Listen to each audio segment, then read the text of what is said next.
कोई भी तुम्हारा नहीं है, कोई बेटा तुम्हें नहीं भर सकेगा, कोई संबंध तुम्हारी आत्मा नहीं बन सकता, तुम्हारे अतिरिक्त तुम्हारा कोई मित्र नहीं। लेकिन तब बड़ा डर लगता है, क्योंकि लगता है कि तुम अकेले हो गए। और आदमी इतना भयभीत है कि गली से गुजरता है अकेले में तो भी जोर से गीत गाने लगता है, अपनी ही आवाज सुन के लगता है कि अकेला नहीं। तुम अपनी ही आवाज सुन रहे हो। बाप जब बेटे में अपने सपने रचा रहा है तो बेटे की कोई सहमति नहीं है। ये बाप खुद ही अकेले में सीटी बजा रहा है, इसलिए दुखी होगा कल, क्योंकि इसने जिंदगी भर सपने रचाए और ये सोचता है कि बेटा भी यही सपने देख रहा है। ये गलती में, बेटा अपने सपने देखेगा, तुम अपने सपने देख रहे हो, तुम्हारे बाप ने अपने सपने देखे थे, ये कहीं मिलते नहीं। हर बाप दुखी मरता है। क्या कारण होगा? क्योंकि जो जो सपने वो बांधता है वो सभी सपने बिखर जाते हैं। हर आदमी अपने सपने देखने को यहां है, तुम्हारे सपने देखने को नहीं। और तुम्हें अगर चाहिए कि एक आत्म स्थिति उपलब्ध हो जाए, एक तृप्ति मिले, तो तुम सपने किसी और के साथ मत बांधना, अन्यथा तुम भटकोगे। संसार का इतना ही अर्थ है कि तुमने अपने सपनों की नाव दूसरों के साथ बांध रखी। सन्यास का अर्थ है कि तुम जाग गए और तुमने एक बात स्वीकार कर ली, कितनी ही कष्टकर हो, कितनी ही दुखपूर्ण मालूम पड़े प्रथम, और कितना ही संघातक पीड़ा अनुभव हो, कि तुम अकेले हो।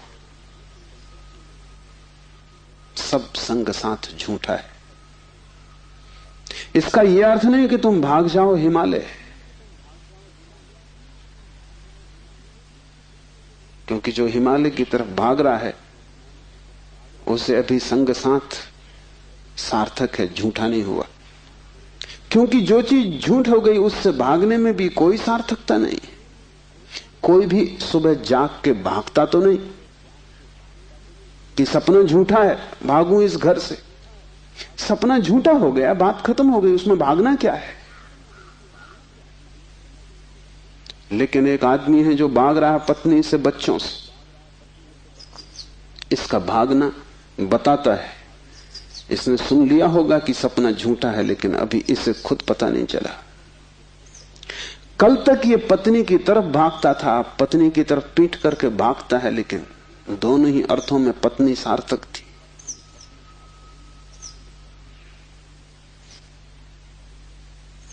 एक जैन संत हुए, गणेश वर्णी। वर्षों पहले उन्होंने पत्नी त्याग दी। साधु पुरुष थे। कोई 20 वर्ष त्याग के बाद काशी में थे, तब खबर आई कि पत्नी मर गई। उनके मुंह से जो वचन निकला वो याद रख लेने जैसा है। उन्होंने कहा, चलो झंझट मिटी। उनके भक्तों ने इस वचन का अर्थ लिया कि बड़ी वीतरागता है। थोड़ा सोचो तो साफ हो जाएगा कि वीतरागता बिल्कुल नहीं, क्योंकि जिस पत्नी को 20 साल पहले छोड़ दिया उसकी झंझट अभी कायम थी तो ही मिट सकती है। गणित बिल्कुल सीधा और साफ है। ये पत्नी जो 20 साल पहले छोड़ दी, किसी न किसी तरह छाया की तरह पीछे चल रही होगी, ये मन में कहीं सवार होगी। इसका उपद्रव कायम था। 20 साल भी इसके उपद्रव को मिटा नहीं पाए थे छोड़ने के बाद। ये मन सतत सोचता रहा होगा, पक्ष में विपक्ष में। पत्नी के मरने पर यह वचन कि चलो झंझट मिटी, पत्नी के संबंध में कुछ भी नहीं बताते, सिर्फ पति के संबंध में बताते कि यह आदमी भाग तो गया छोड़कर, लेकिन छोड़ ना पाया।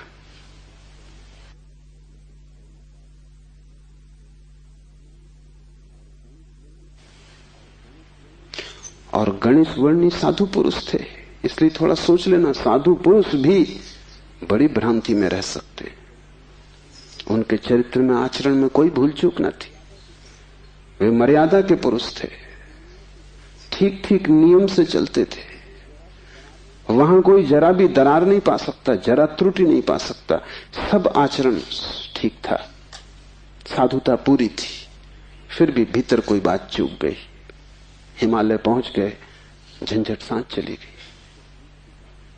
फिर दूसरी बात भी समझ लेने जैसी है, और वो ये कि अगर पत्नी के मरने पर पहला ख्याल ही आया कि झंझट मिटी, तो कहीं जाने अनजाने अचेतन में पत्नी की मृत्यु की आकांक्षा भी छिपी रही होगी। वो जरा गहरा किसी तल पर पत्नी मिट जाए, न हो, समाप्त हो जाए, ये तो हिंसा हो गई। लेकिन एक एक वचन भी अकारण नहीं आता, आसमान से नहीं आता। एक एक वचन भी भीतर से आता। और ऐसे क्षणों में जबकि पत्नी मर गई इसकी खबर आई हो, तुम ठीक ठीक अपने रोजमर्रा के व्यवसायी होश में नहीं होते हो। तब तुमसे जो बात निकलती है वो ज्यादा सही होती। घंटे भर बाद तुम्हें मौका मिल जाएगा, तुम खुद ही सोच समझ के लीप पोता कर लोगे। तुम फिर जो कहोगे वो बात झूठी हो जाएगी। लेकिन तत्क्षण उस क्षण में वर्णी चूक गए। वो जो 20 साल से उन्होंने चारों तरफ साधुता का व्यवस्था कर रखी थी, उस क्षण में भूल गए। जब वर्णी को ऐसा घट सकता है तो तुम्हें तो सहज ही घट सकता है। भागने से कुछ भी ना होगा, भागकर कोई भी कभी भाग नहीं पाया। लेकिन भक्त इसको न देख पाएंगे। उन्होंने तो वर्णी की कथा में इसको बड़े बहुमूल्य वचन की तरह संग्रहित किया है, ये सोच के कि देखो आदमी कैसा वितराग है। तुम्हें पता भी नहीं हो सकता कि वितरागता क्या है। तुम राग में जीते हो, तुम्हें विराग समझ में आता है। तुमसे जो विपरीत है वो समझ में आता है। तुम जानते हो कि तुम पत्नी को छोड़ के नहीं जा सकते, और ये आदमी छोड़ के चला गया, ये आदमी तुमसे बड़ा है। ये तुमसे विपरीत है, लेकिन तुमसे भिन्न नहीं। तुम पैर के बल खड़े हो, यह आदमी सिर के बल खड़ा है, लेकिन तुम्हारे मन में और इसके मन में रत्ती भर भी फर्क नहीं। खोज के देखो, तुम सभी सोचते हो कि पत्नी झंझट। तुम एक आध ऐसा पति पा सकते हो जो कहे पत्नी झंझट नहीं। पत्नी के सामने मत पूछना, एकांत में अकेले। मुल्ला नसरुद्दीन ने मुझे कहा है कि मैं भी कभी सुखी था, लेकिन ये मुझे पता ही तब चला जब मैंने विवाह कर लिया, और तब फिर बहुत देर हो चुकी थी। मैं भी कभी सुखी था, ये पता मुझे तब चला जब मैंने विवाह कर लिया, लेकिन तब तक तो बहुत देर हो चुकी थी। सुख हाथ से जा चुका था। पति को गहराई में पूछो तो ऐसा पति खोजना कठिन है जिसने कई बार पत्नी की हत्या करने का विचार न किया हो। सपने न देखे हो कि मार डाला पत्नी को। सुबह उठ के वो भी कहेगा कैसा बेहुदा सपना, लेकिन अचेतन आकांक्षा है। जिससे झंझट पैदा होती है उसे मिटा देने का मन सीधा तर्क है, लेकिन झंझट दूसरे से कभी पैदा होती ही नहीं। पत्नी में अगर कोई उपद्रव होता तो कौन तुम्हें रोकता था? तुम सब भाग गए होते हिमालय। उपद्रव पत्नी में नहीं है, क्योंकि तुम हिमालय जाके फिर पत्नी खोज लोगे। उपद्रव तुम्हारे भीतर है। तुम अकेले नहीं रह सकते, तुम्हें कोई दूसरा चाहिए। अकेले में तुम डरते हो, कोई दूसरा, तब तुम निश्चिंत मालूम पड़ते हो। क्यों? दूसरे की मौजूदगी से आश्वासन मिलता है। दुख में सुख में कोई साथी है, जीवन में मृत्यु में कोई साथी है। लेकिन अकेलापन स्वभाव है।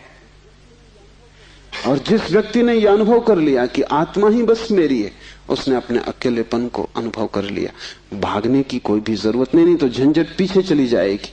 तुम जहां हो वहीं रहना, रत्ती भर भी बाहर कोई फर्क करने की आवश्यकता नहीं है, लेकिन भीतर तुम अकेले हो जाना। भीतर तुम कैवल्य को अनुभव करना कि मैं अकेला हूं, कोई संगी साथी नहीं।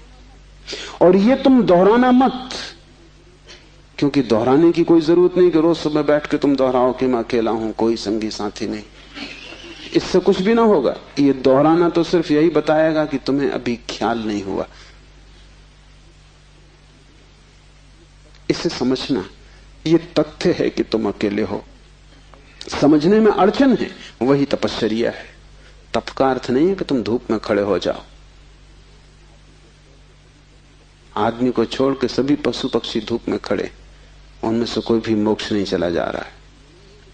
और तप का अर्थ ये नहीं है कि तुम भूखे खड़े हो जाओ, अनशन कर लो, उपवास कर दो, क्योंकि आधी दुनिया वैसे ही भूखी मर रही है। कोई उपवास करके मोक्ष नहीं पहुंच जाता है। शरीर को गला दो, जला दो, उससे कुछ हल नहीं है। वो सिर्फ आत्महिंसा है और महानतम पाप है। और सिर्फ मूढ़ उस पाप में उतरते हैं। जिन्हें थोड़ा भी बोध है वो ऐसी नासमझियां ना करेंगे। दूसरे को भूखा मारना अगर गलत है तो खुद को भूखा मारना सही कैसे हो सकता है? दूसरे को सताना अगर हिंसा है तो खुद को सताना अहिंसा कैसे हो सकती है? सताने में हिंसा है, किसको तुम सताते हो इससे क्या फर्क पड़ता है? जो हिम्मतवर है वो दूसरे को सताते हैं, जो कमजोर है वो खुद को सताते हैं। क्योंकि दूसरे को सताने में एक खतरा है, दूसरा बदला लेगा। खुद को सताने में वो खतरा भी नहीं है, कौन बदला लेगा? कमजोर अपने को सताते हैं। तुमने कभी ख्याल किया, अगर पुरुष नाराज हो जाए तो वो पत्नी को पीटता, अगर पत्नी नाराज हो वो खुद को पीटती। ये जो पत्नी है ये साधुओं का प्रतीक है।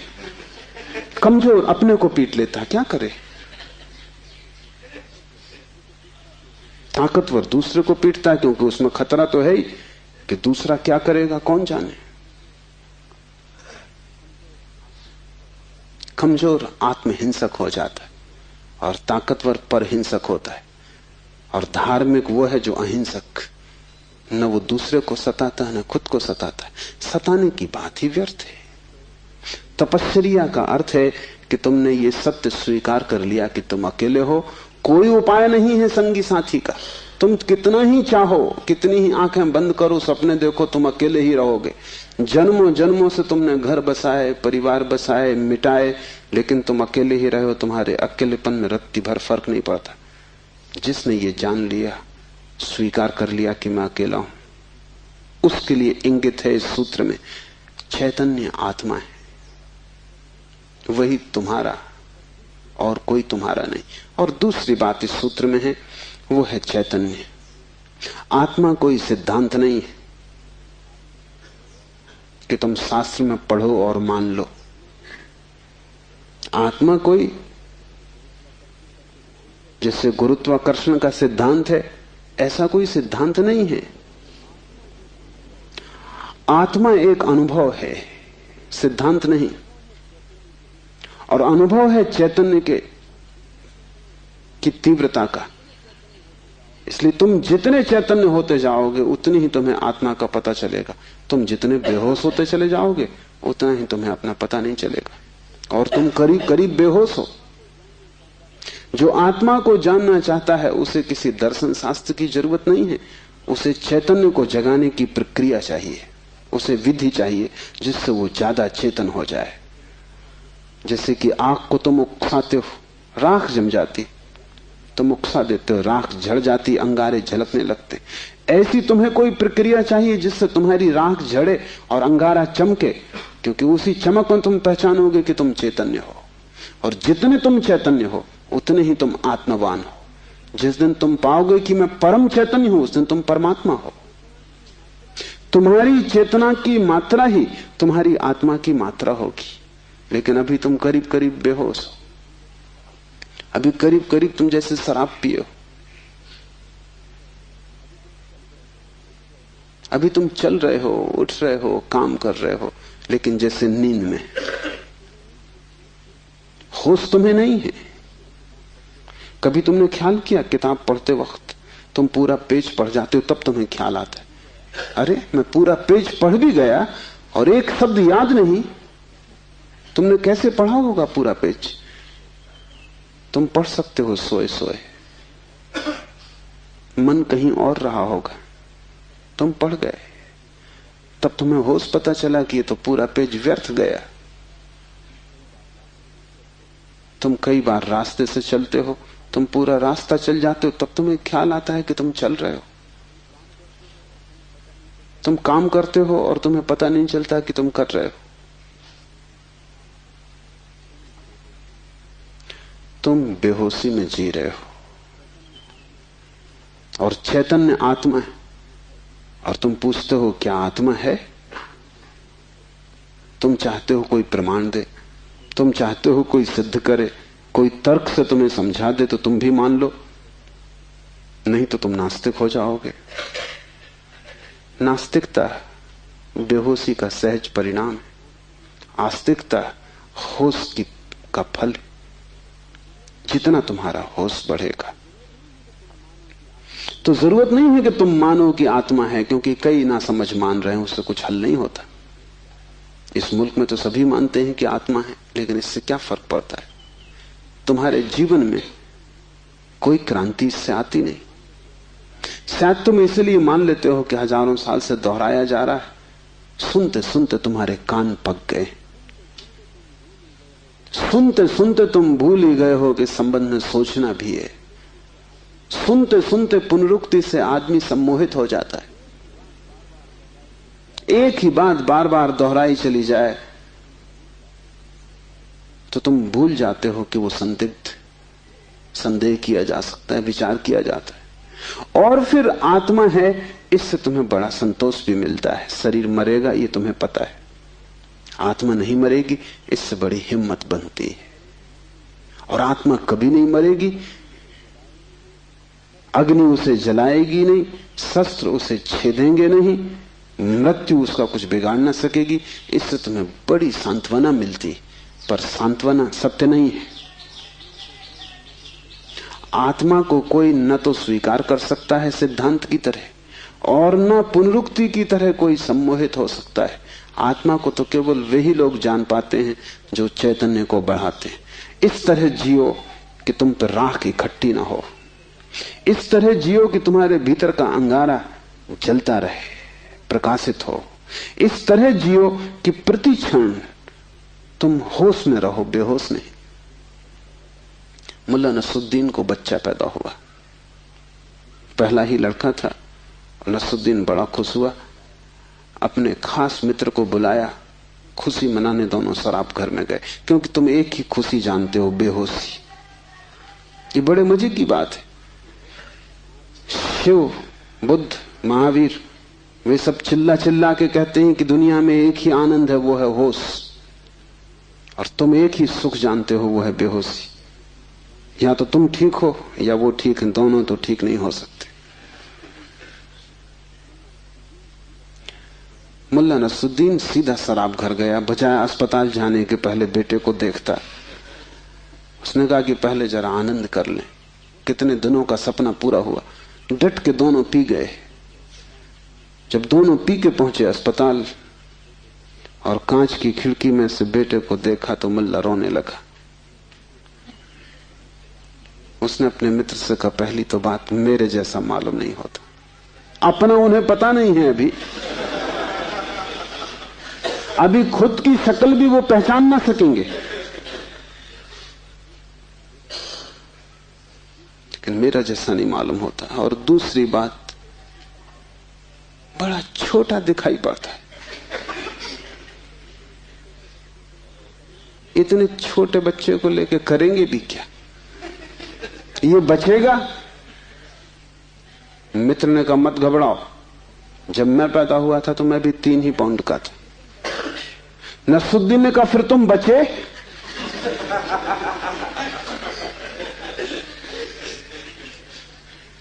मित्र सोचने लगा, क्योंकि वो भी बेहोशी में था। उसने कहा, पक्का नहीं कह सकता।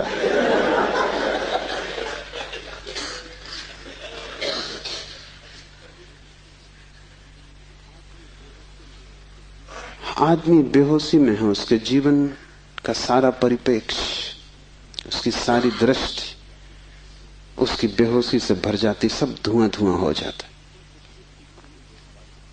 तुम कुछ भी ठीक से नहीं देख पाते और तुम एक ही सुख जानते हो कि जब तुम अपने को भूल जाते हो, चाहे सिनेमा हो, चाहे संगीत हो, चाहे सेक्स हो, जहां भी तुम अपने को भूल जाते हो वहीं तुम कहते हो बड़ा सुख आया। भूलने को तुम सुख कहते हो, विस्मरण को? कारण है क्योंकि जब भी तुम होश से भरते हो तुम सिवाय दुख के अपने जीवन में कुछ भी नहीं पाते। इसलिए जब भी तुम देखते हो जीवन को, जरा ही सजग हो के तुम पाते हो दुख दुख, कुरूपता चारों तरफ।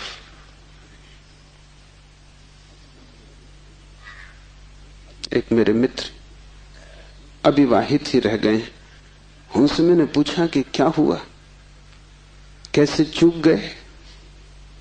तो उन्होंने कहा कि बड़ी अड़चन आई। जिस स्त्री को मैं प्रेम करता था,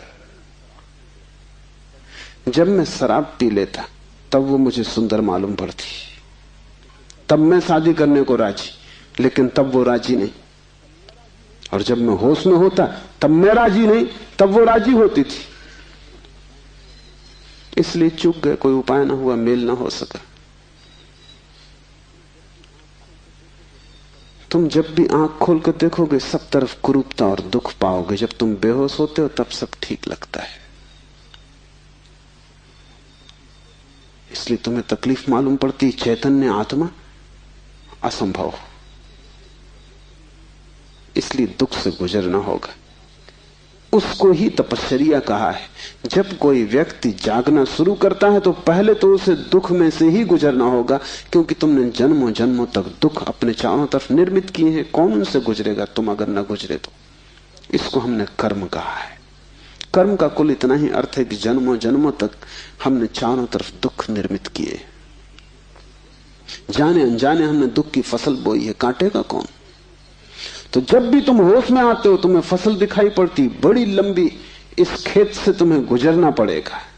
डर के मारे तुम वहीं बैठ जाते हो, फिर आंख बंद करके शराब पी लेते हो कि ये तो बहुत झंझट का काम है। लेकिन जितनी तुम शराब पीते हो उतनी ये फसल बढ़ती जाती। हर जन्म तुम्हारे कर्म की श्रृंखला में कुछ और जोड़ जाता है, घटाता नहीं। तुम और भी गर्त में उतर जाते हो, नरक और करीब आ जाता है। होश से भरोगे तो पहला तो घटना ये घटने ही वाली है कि तुम्हारे जीवन में चारों तरफ दुख दिखाई पड़ेगा, नरक, क्योंकि तुमने वो निर्मित किया है। और अगर तुमने हिम्मत रखी, साहस रखा और तुम उस दुख से गुजर गए, तो जिस दुख से तुम सचेतन रूप से गुजर जाओगे वो फसल कट गई। उन दुखों से तुम्हें न गुजरना पड़ेगा फिर। और अगर एक बार तुम सारी दुख की श्रृंखला से गुजर जाओ, कर्म की श्रृंखला से, क्योंकि वो तुम्हारी आत्मा के चारों तरफ बंधी हुई जंजीरें, अगर तुम उन सब से गुजर जाओ और होश न खो और हिम्मत जारी रखो कि कोई फिक्र नहीं, जितना दुख मैंने पैदा किया है मैं गुजरूंगा, मैं अंत तक जाऊंगा।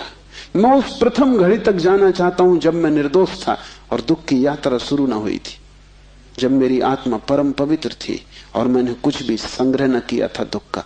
मैं उस समय तक प्रवेश करूंगा ही, चाहे कुछ भी परिणाम हो, कितना ही दुख, कितनी ही पीड़ा।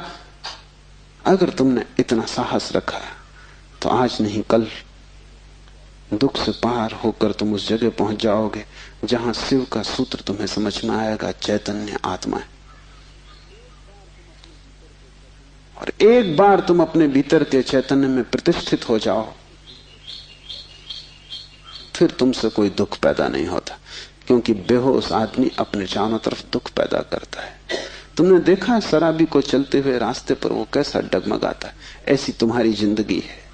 कहीं पैर रखते हो कहीं पड़ता है, कहीं जाना चाहते हो कहीं पहुंच जाते हो, कुछ करना चाहा था कुछ और ही हो जाता है, कुछ कहने निकले थे कुछ और ही कह के घर लौट आते हो। इसे तुम रोज देख रहे हो, फिर भी तुम समझ नहीं पाते कि क्यों हो रहा है। तुम गए थे किसी से क्षमा मांगने और झगड़ा करके वापस आ गए। होश में हो तुम, तुम बात प्रेम की कर रहे थे, दुश्मनी हो गई।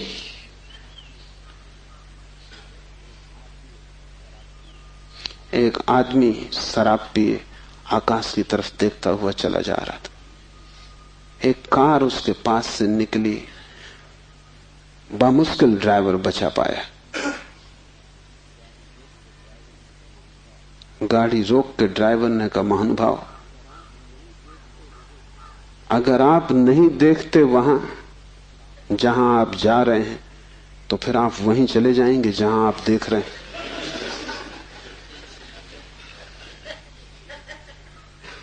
और हम सब, हमें कुछ पता भी नहीं कि हम कहां जा रहे हैं, क्यों जा रहे हैं, कहां देख रहे हैं, क्यों देख रहे हैं, चले जा रहे हैं। क्योंकि एक बेचैनी है भीतर जो बैठने भी नहीं देती, एक शक्ति है भीतर जो चलाए चली जाती है। फिर हम जो भी करते वो सबके उल्टे परिणाम आते हैं। लोग मेरे पास आते हैं, वो कहते हैं हमने बदी तो कभी की नहीं, नेकी की और फल बदी मिल रहा है। ऐसा हो नहीं सकता कि तुम नेकी करो फल में बदी मिले। ऐसा हो नहीं सकता कि तुम आम के बीज बो और नीम के फल लगे। ऐसा हो नहीं सकता। इतना ही हो सकता है कि तुम ऐसे बेहोशी में बोए होगे, बोए तुमने नीम के ही फल, तुम होश में न थे। क्योंकि वृक्ष थोड़ी झूठ बोलेगा, तुम ही कहीं बोते वक्त भूल में पड़े होगे। तुम जब नेकी भी करते हो तब भी तुम्हारा नेकी करने का मन नहीं होता। तुम सच भी बोलते हो तो तुम दूसरे को चोट पहुंचाने के लिए सच बोलते हो। तुम सच बोलते हो दूसरे के अपमान के लिए। तुम सच बोलते हो जैसे तुम सच का उपयोग एक घातक हथियार की तरह कर रहे हो। तुम्हारे सत्य कड़वे होते हैं। सत्य के कड़वे होने की कोई भी जरूरत नहीं, लेकिन मजा तुम्हें कड़वेपन में है, सत्य में तुम्हें मजा भी नहीं। तुम्हारा झूठ सदा मीठा होता है, तुम्हारा सत्य सदा कड़वा होता है। बात क्या है? क्या कड़वापन सत्य का स्वभाव है? क्या मिठास झूठ का हिस्सा है? नहीं। झूठ को तुम चलाना चाहते हो, तुम उसे मीठा बनाते हो, क्योंकि अगर वो मीठा ना होगा तो चलेगा नहीं। एक तो झूठ चलना मुश्किल, मिठास के सहारे ही चलेगा। जैसे कड़वी दवा की गोली पर हम मीठी परत चढ़ा देते, बच्चा मीठी गोली समझ के खा लेता है, और जब तक कड़वेपन का पता चलता तब तक गोली भीतर जा चुकी है। तुम झूठ को मीठा बनाते हो क्योंकि तुम झूठ चलाना चाहते हो। तुम सत्य को कड़वा बनाते हो क्योंकि सत्य से तुम केवल चोट करना चाहते हो, उसको चलाना नहीं चाहते। तुम सत्य बोलते ही तब हो जब तुम सत्य का इस तरह उपयोग कर सको कि वो झूठ से बदतर साबित हो, तभी तुम बोलते हो। तुम बेहोश हो, तुम्हारे कृत्यों का तुम्हें कुछ पता नहीं है कि तुम क्या कर रहे हो। इसे थोड़ा होश पूर्वक देखना शुरू करो। जो तुम बोलना चाहते हो वही बोले, या तुम कुछ और बोल गए? क्या तुमने यही सोचा था बोलने के लिए जो तुम बोले? मार्क ट्वेन लौटता था एक रात, उसकी पत्नी ने पूछा, घर आया तो पत्नी ने पूछा कैसा रहा व्याख्यान? वो व्याख्यान देने गया था। उसने कहा कौन सा व्याख्यान? जो मैंने तैयार किया था वो, या जो मैंने वहां दिया वो, या जो मैं चाहता था कि देता वो? कौन सा व्याख्यान? एक तो आदमी तैयार करता है और एक आदमी फिर जो देता, उसमें बड़ा फर्क है। और फिर एक जो घर लौटते वक्त तो सोचता है दिया होता। वो तीनों अलग अलग हैं। होश में हो। सब निशाने तुम्हारे चूक जाते हैं। तुम्हारी जिंदगी में कभी भी कोई निशाना लगा?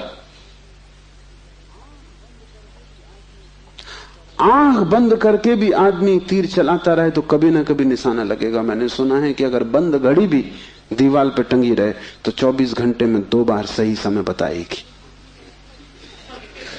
तुम्हारी जिंदगी में ऐसा भी नहीं आया कि 2 बार भी तुमने सही समय बताया होता। तुम बंद घड़ी से गए बीते हो। अंधेरे में भी आदमी तीर चलाता रहे तो कभी न कभी निशान पे लग जाएगा। तुम खुली आंख से होश में प्रकाश में तीर चलाते हो, कभी निशाने पे नहीं लगता। क्या बात होगी। मुल्ला नसरुद्दीन को बड़ा शौक था हिरन की शिकार करने का। तीसरी बार जब वो शिकार करने जंगल पहुंचा और जंगल के विश्राम गृह में उसने अपना सामान रखा और तैयारी की, और जब सूटकेस खोला तो उसमें एक बड़ी फोटो रखी थी और पत्नी ने उस फोटो के नीचे लिखा था, मुल्ला हिरन इस तरह का होता है। उन्हें शिकार का शौक था लेकिन हिरन का पता नहीं था। तुम कुछ भी मार मूर के घर आ जाओगे, हिरन ठीक से फोटो देख लेना। तुम सब जगह चूक गए हो, वही तुम्हारे जीवन का दुख है। और चूकने का कुल कारण है कि तुम होश में नहीं हो। इसलिए जो भी करो होश पूर्वक करो। उठो तो भी होश पूर्वक, चलो तो भी होश पूर्वक। महावीर ने कहा है विवेक से चलो, विवेक से बैठो, विवेक से भोजन करो, विवेक से बोलो, विवेक से सो तक। महावीर से कोई पूछता है कि साधु कौन, तो महावीर ने कहा जो अमूर्छित है। और असाधु कौन, तो महावीर ने कहा जो मूर्छित है, जो सोया सोया जी रहा है वो असाधु, जो जागा जागा जी रहा है वो साधु। यही शिव कह रहे हैं, चैतन्य आत्मा। चैतन्य को बढ़ाओ, धीरे धीरे आत्मा की झलक तुम्हारे जीवन में आनी निश्चित है। दूसरा सूत्र है ज्ञानम बंधा। ज्ञान बंध है, बड़ी हैरानी का सूत्र है। ज्ञान के बहुत अर्थ हैं। एक तो जब तक तुम इस ज्ञान से भरे हो कि मैं हूं, तब तक तुम अज्ञान में रहोगे, क्योंकि मैं अज्ञान है, अहंकार अज्ञान है। जिस दिन तुम आत्मा से भरोगे उस दिन हूंपन तो रहेगा, मैंपन नहीं रहेगा। मैं हूं, इसमें से मैं तो कट जाएगा, सिर्फ हूं रहेगा। इसे थोड़ा प्रयोग करके देखो। कभी किसी वृक्ष के नीचे शांत बैठकर खोजो कि तुम्हारे भीतर मैं कहां है। तुम कहीं भी ना पाओगे। हूं तो तुम सब जगह पाओगे, मैं तुम कहीं भी ना पाओगे। सब जगह तुम्हें अस्तित्व मिलेगा, लेकिन अस्तित्व के साथ अहंकार तुम्हें कहीं भी ना मिलेगा। अहंकार तुम्हारी निर्मित है, वो तुम्हारा बनाया हुआ है, वो झूठा है, वो असत्य है, उससे ज्यादा अप्रामाणिक और कुछ भी नहीं। वो काम चलाऊ है, उसकी संसार में जरूरत है, लेकिन उसकी सत्य में कहीं भी कोई स्थान नहीं। तो एक तो मैं हूं, ये ज्ञान बंध का कारण है। मेरा बोध हूपन का बोध नहीं। हूपन का बोध तो शुद्ध है, उसमें कोई सीमा नहीं है। जब तुम कहते हो हूं, तो तुम्हारे हूं में और वृक्ष के हूं में कोई फर्क होगा? तुम्हारे हूं में और मेरे हूं में कोई फर्क होगा? जब तुम सिर्फ हो तो नदियां, पहाड़, वृक्ष सभी एक हो गए। जैसे ही मैंने कहा मैं, वैसे ही मैं अलग हुआ। जैसे ही मैंने कहा मैं, वैसे ही तुम टूट गए, पर हो गए, अस्तित्व से मैं पृथक हो गया।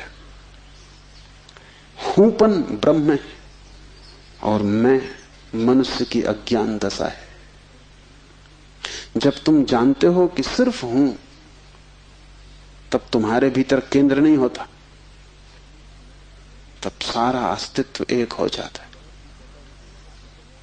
तब तुम उस लहर की तरह हो जो सागर में खो गई। अभी तुम उस लहर की तरह हो जो जम के बर्फ हो गई है, सागर से टूट गई है।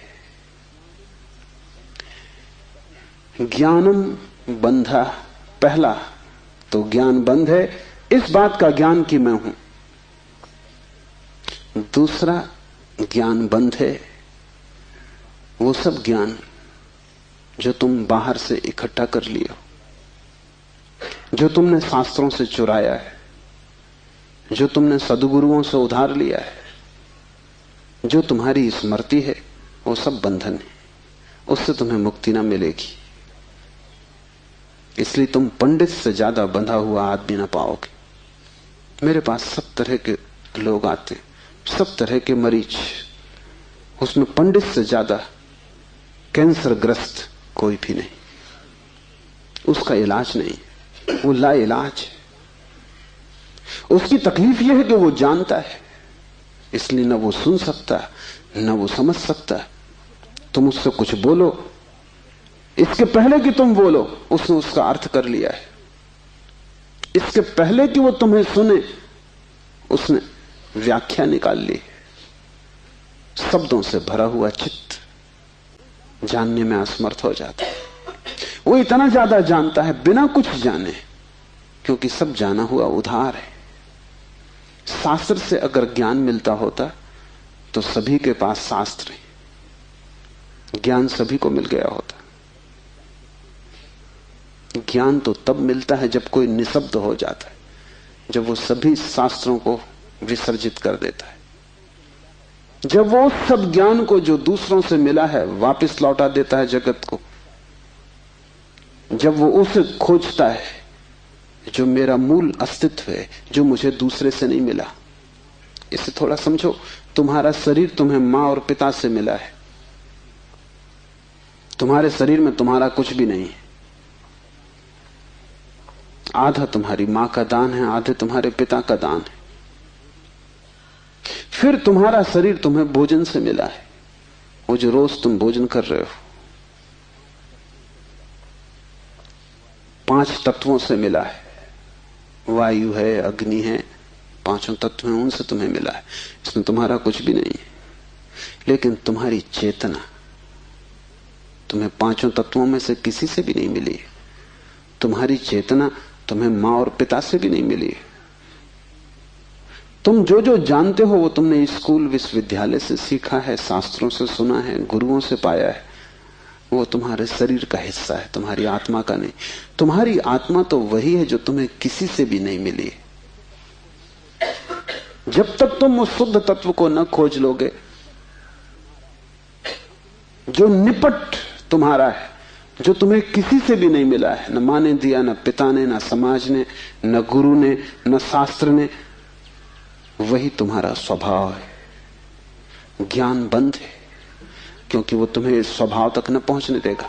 ज्ञान ने ही तुम्हें बांटा है। तुम कहते हो मैं हिंदू, तुमने कभी सोचा कि तुम हिंदू क्यों हो? तुम कहते हो मैं मुसलमान, तुमने कभी विचारा कि तुम मुसलमान क्यों हो? हिंदू और मुसलमान में फर्क क्या है? क्या उनका खून निकाल के कोई डॉक्टर परीक्षा करके बता सकता है कि हिंदू का खून है, ये मुसलमान का खून? क्या उनकी हड्डियां काट के कोई बता सकता है कि हड्डी मुसलमान से आती है कि हिंदू से आती है? कोई उपाय नहीं। शरीर की जांच से कुछ भी पता न चलेगा, क्योंकि दोनों के शरीर 5 तत्वों से बनते हैं। लेकिन अगर उनकी खोपड़ी की जांच करो तो पता चल जाएगा कि कौन हिंदू है कौन मुसलमान है, क्योंकि दोनों के शास्त्र अलग, दोनों के सिद्धांत अलग, दोनों के शब्द अलग। शब्दों का भेद है तुम्हारे बीच। तुम हिंदू हो क्योंकि तुम्हें एक तरह का ज्ञान मिला जिसका नाम हिंदू, दूसरा जैन है क्योंकि उसे दूसरे तरह का ज्ञान मिला जिसका नाम जैन। तुम्हारे बीच जितने फासले हैं, दीवालें हैं, वो ज्ञान की दीवालें, और सब ज्ञान उधार। तुम एक मुसलमान बच्चे को हिंदू के घर में रख दो, वो हिंदू की तरह बड़ा होगा। वो ब्राह्मण की तरह जनेऊ धारण करेगा, वो उपनिषद और वेद के वचन उद्धृत करेगा। और तुम एक हिंदू के बच्चे को मुसलमान के घर रख दो, वो कुरान की आयत दोहराएगा।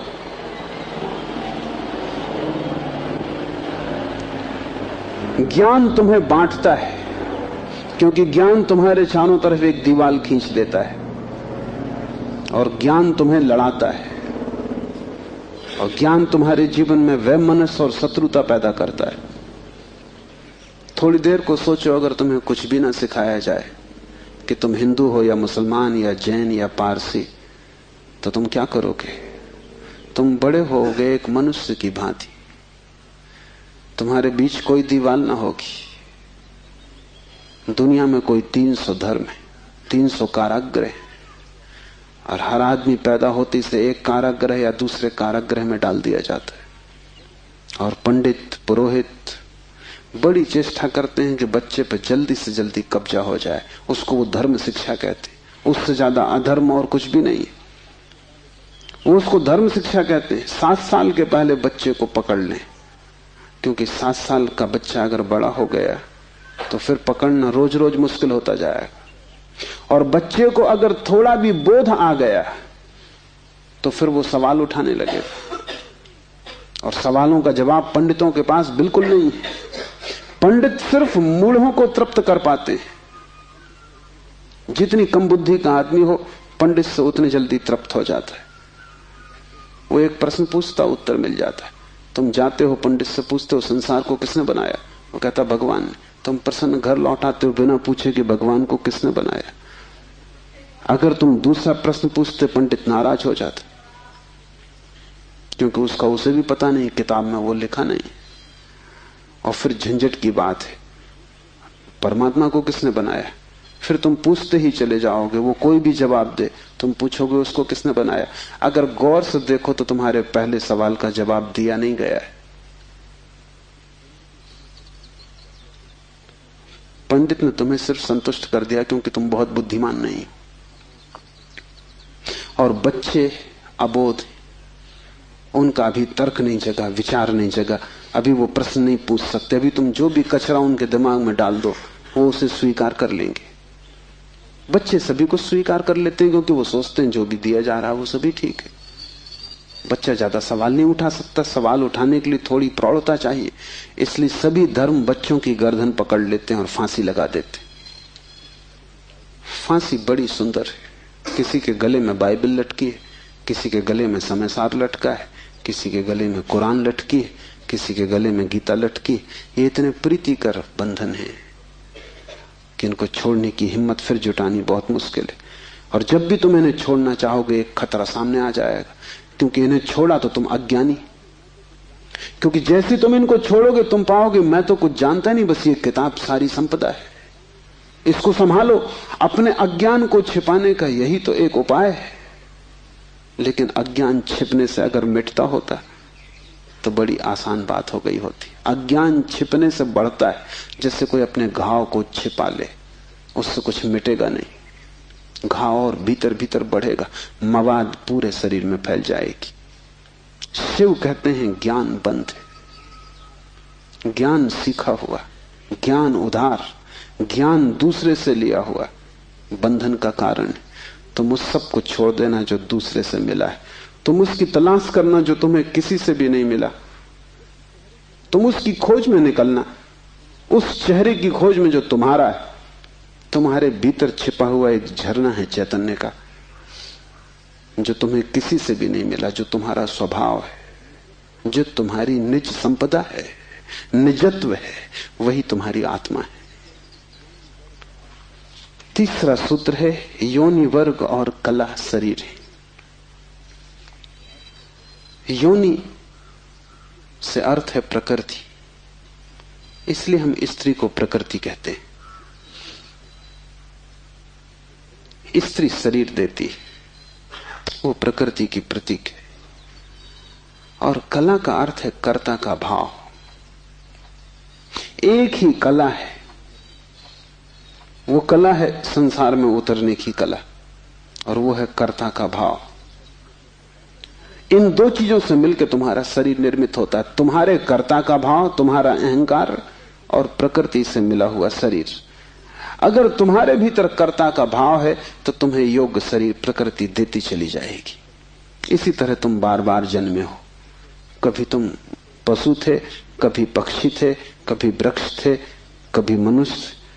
तुमने जो चाहा है वो तुम्हें मिला है। तुमने जो आकांक्षा की है, तुमने जो कर्तृत्व की वासना की है, वही घट गया है।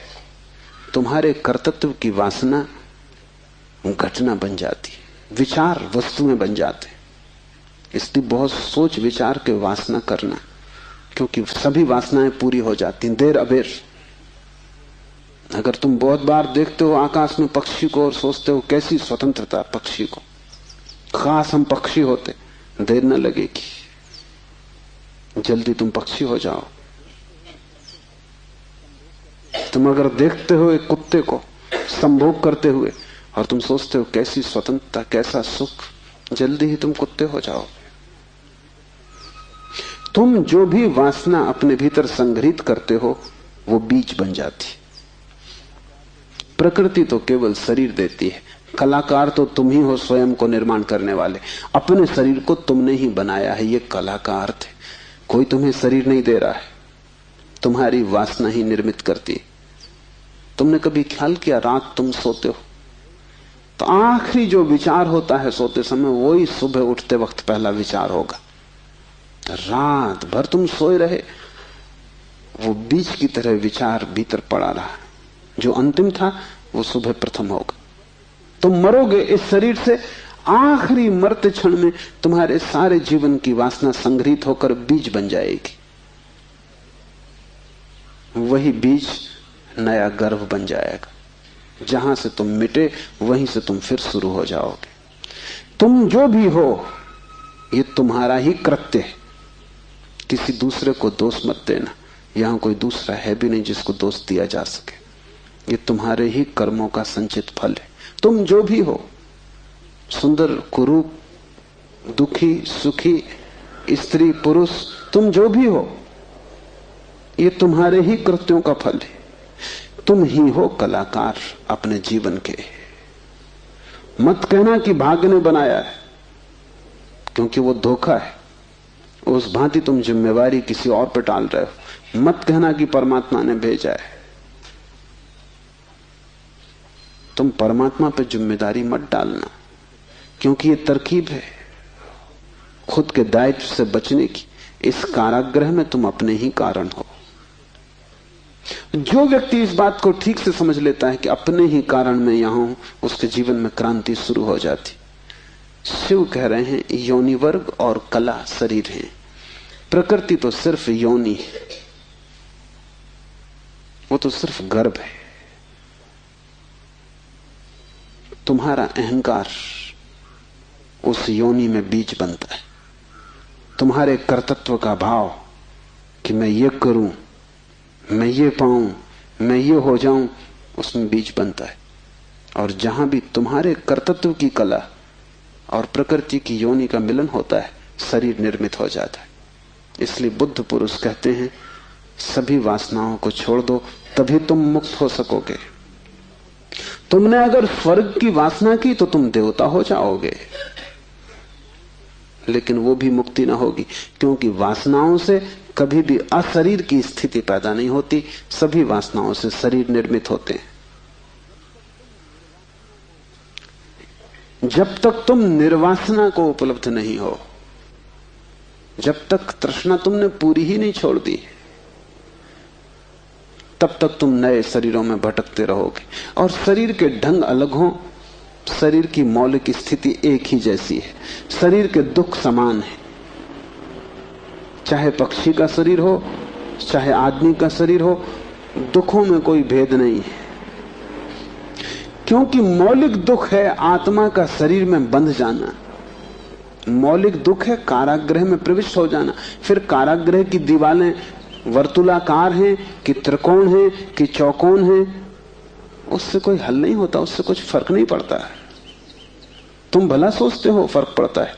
एक मेरे मित्र हैं, ड्राइंग के शिक्षक हैं, उन्हें जेल हो गई, लौटे 3 साल बाद। तो मैंने उनसे पूछा कैसे रहे दिन, कैसे कटे दिन। उन्होंने कहा और तो सब ठीक था, लेकिन मेरी कोठरी के कोने 90 कोण के नहीं थे। वो ड्राइंग के शिक्षक हैं, उनकी बुद्धि, वो 90 कोण के नहीं थे कोठरी के कोने।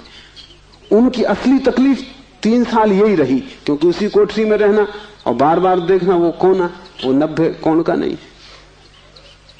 तो जो बात उन्होंने मुझसे कही वो ये कि तो और तो सब ठीक था, बाकी कुछ अड़चन ना थी, लेकिन कोने ठीक 90 के नहीं थे।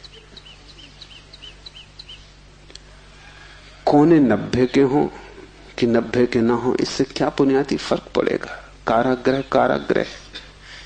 पक्षी का शरीर के आदमी का बहुत फर्क नहीं पड़ता। बंद तुम हो गए वही दुख है, बंध गए तुम वही दुख है। वासना बांधती है, वासना है रज्जु जिससे हम बंधते हैं। और ध्यान रखना, तुम्हारे अतिरिक्त और कोई जिम्मेवार नहीं है। उद्यमो भैरवा, चौथा सूत्र है उद्यम ही भैरव है। उद्यम उस आध्यात्मिक प्रयास को कहते हैं जिससे तुम इस कारागृह के बाहर होने की चेष्टा करते हो। भैरव शब्द पारिभाषिक है। भा का अर्थ है भरण, रा का अर्थ है रवण, वा का अर्थ है वमन। भरण का अर्थ है धारण, रवण का अर्थ है संहार और वमन का अर्थ है फैलाना। भैरव का अर्थ है ब्रह्म, जो धारण किए है, जो संभाले है, जिसमें हम पैदा होंगे और जिसमें हम मिटेंगे, जो विस्तार है और जो ही संकोच बनेगा, जो सृष्टि का उद्भव है और जिसमें प्रलय होगा। मूल अस्तित्व का नाम भैरव है। शिव कहते हैं उद्यम ही भैरव है। और जिस दिन भी तुमने आध्यात्मिक जीवन की चेष्टा शुरू की, तुम भैरव होने लगे, तुम परमात्मा के साथ एक होने लगे। तुम्हारी चेष्टा की पहली किरण और तुमने सूरज की तरफ यात्रा शुरू कर दी। पहला ख्याल तुम्हारे भीतर मुक्त होने का, और ज्यादा दूर नहीं है मंजिल, क्योंकि पहला कदम करीब करीब आधी यात्रा है। उद्यम भैरव है। पाओगे, देर लगेगी, मंजिल पहुंचने में समय लगेगा, लेकिन तुमने चेष्टा शुरू की और तुम्हारे भीतर बीज आरोपित हो गया कि मैं उठूं इस कारागृह के बाहर, मैं जाऊं शरीर से मुक्त हूं, मैं हटूं वासना से, मैं अब और बीज न बोऊं इस संसार को बढ़ाने के, मैं और जन्मों की आकांक्षा न करूं। तुम्हारे भीतर जैसे ही ये भाव सघन होना शुरू हुआ कि अब मैं मूर्छा को तोड़ूं और चैतन्य बनूं, वैसे ही तुम भैरव होने लगे, वैसे ही तुम ब्रह्म के साथ एक होने लगे। क्योंकि वस्तुतः तो तुम एक हो ही, सिर्फ तुम्हें स्मरण आ जाए। मूलतः तो तुम एक हो ही, तुम उसी सागर के झरने हो, तुम उसी सूरज की किरण हो, तुम उसी महाआकाश के एक छोटे से खंड हो। पर तुम्हें स्मरण आना शुरू हो जाए और दीवारें विसर्जित होने लगे तो तुम उस महाआकाश के साथ एक हो जाओगे। उद्यम भैरव है। बड़ी सघन चेष्टा करनी जरूरी है, क्योंकि नींद गहरी है। तोड़ोगे सतत तो ही टूट पाएगी, आलस्य करोगे संभव नहीं होगा। आज तोड़ोगे कल फिर बना लोगे तो फिर भटकते रहोगे। एक हाथ से तोड़ोगे दूसरे से बनाते जाओगे तो श्रम व्यर्थ होगा। उद्यम का अर्थ है तुम्हारी पूरी चेष्टा संलग्न हो जाए। लोग मेरे पास आते हैं, वो कहते हैं हम करते हैं लेकिन कुछ हो नहीं रहा, और मैं उनकी शक्ल देखता हूं, वो करते हैं ही नहीं, या ऐसा मरे मरे करते हैं जैसे मक्खियां उड़ा रहे हैं। उनके करने में कोई प्राण नहीं है, इसलिए नहीं होता। लेकिन वो आते ऐसे हैं जैसे कि वो परमात्मा पे कोई बड़ी कृपा कर रहे हैं कि करते हैं और नहीं हो रहा, तो शिकायत लेके आए कि कहीं कुछ गड़बड़ हो रही, कहीं कोई अन्याय हो रहा है, कि दूसरों को हो रहा है हमें नहीं हो रहा। इस जगत में अन्याय होता ही नहीं। इस जगत में जो भी होता है न्याय है, क्योंकि यहां कोई आदमी नहीं बैठा है न्याय अन्याय करने को। जगत में तो नियम है, उन्हीं नियमों का नाम धर्म है। तुम अगर इच्छे तिरछे चले गिरोगे, टांग टूट जाएगी, तो तुम जाके अदालत में ये नहीं कहोगे कि गुरुत्वाकर्षण के कानून पर एक मुकदमा चलाता हूं, तो अदालत कहेगी तुम तिरछे मत चलते। गुरुत्वाकर्षण तुम्हें गिराने में उत्सुक नहीं है, न तुम्हें संभालने में उत्सुक है। तुम जब सीधे सीधे चलते हो वही तुम्हें संभालता है, जब तुम तिरछे चलते हो वही तुम्हें गिराता है। न गिराने की उसकी कोई आकांक्षा है, न संभालने की। तटस्थ है जगत का नियम। उस तटस्थ नियम का नाम धर्म है।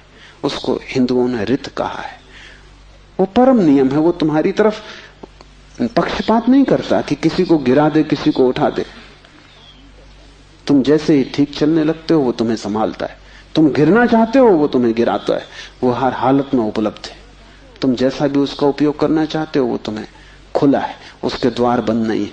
तुम सिर ठोकना चाहते हो दरवाजे से, सिर ठोक लो। तुम दरवाजा खोल के भीतर जाना चाहते हो, भीतर चले जाओ। वो तटस्थ है। उद्यम भैरव है। महान श्रम चाहिए। उद्यम का अर्थ है प्रगाढ़ श्रम। तुम्हारी समग्रता लग जाए श्रम में, उसका नाम उद्यम है। और तब देर न लगी कि तुम्हारे भैरव हो जाने में।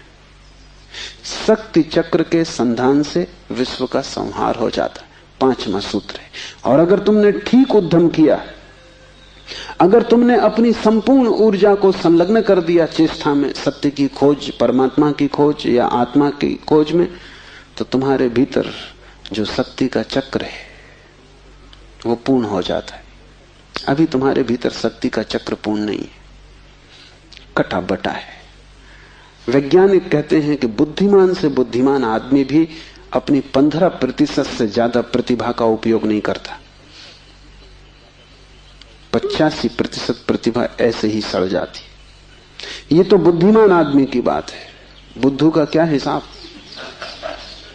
वो तो शायद करते ही नहीं। हम अपने शरीर की भी ऊर्जा का पूरा उपयोग नहीं करते, 5% ज्यादा से ज्यादा। तो अगर हम मंदे मंदे जीते, अगर हमारा दिया टिमटिमाता टिमटिमाता लगता है, तो कसूर किसका है? तुम जीते ही नहीं पूरी तरह। जैसे तुम जीने से भी भयभीत हो कि लपट कहीं जोर से ना आ जाए। तुम डरे डरे हो, तुम कपते कपते जीते हो। तो फिर शक्ति का जो चक्र है तुम्हारे भीतर वो पूरा नहीं हो पाता। तो तुम्हारी गाड़ी ऐसे चलती जैसे कभी कार को तुमने देखा हो, पेट्रोल कभी आता कभी नहीं आता, कभी कचरा आता, तो कार ऐसे चलती जैसे हिचकी खा रही हो। बस ऐसा तुम्हारा जीवन है,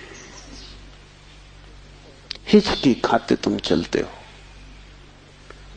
जरा जरा सी शक्ति के खंड खंड आते, अखंड शक्ति नहीं हो पाती। जिस चीज में भी तुम अपनी पूरी शक्ति लगा दोगे, वो कोई भी हो चीज, अगर तुम चित्र बनाते हो और चित्रकार हो और तुमने अपनी पूरी शक्ति को चित्र बनाने में लगा दिया, पूरी कि रत्ती भर बाकी ना बची, तो तुम वहीं से मुक्त हो जाओगे, क्योंकि वही उद्यम पूर्ण होते ही भैरव हो जाता है।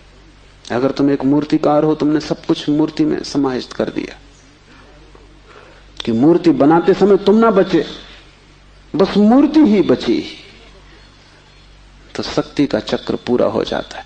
जब तुम पूरी शक्ति को निमज्जित करते हो किसी भी कृत्य में, वही ध्यान हो जाता है। भैरव निकट, मंदिर पास आ गया। 5वां सूत्र है, शक्ति चक्र के संधान से विश्व का संहार हो जाता है। और जब भी तुम्हारी शक्ति का चक्र पूरा होता है, टोटल, समग्र, अंश अंश नहीं, पूर्ण, उसी क्षण तुम्हारे लिए विश्व समाप्त हो गया। तुम्हारे लिए फिर कोई संसार नहीं। तुम परमात्मा हो गए, तुम भैरव हो गए, तुम मुक्त हो।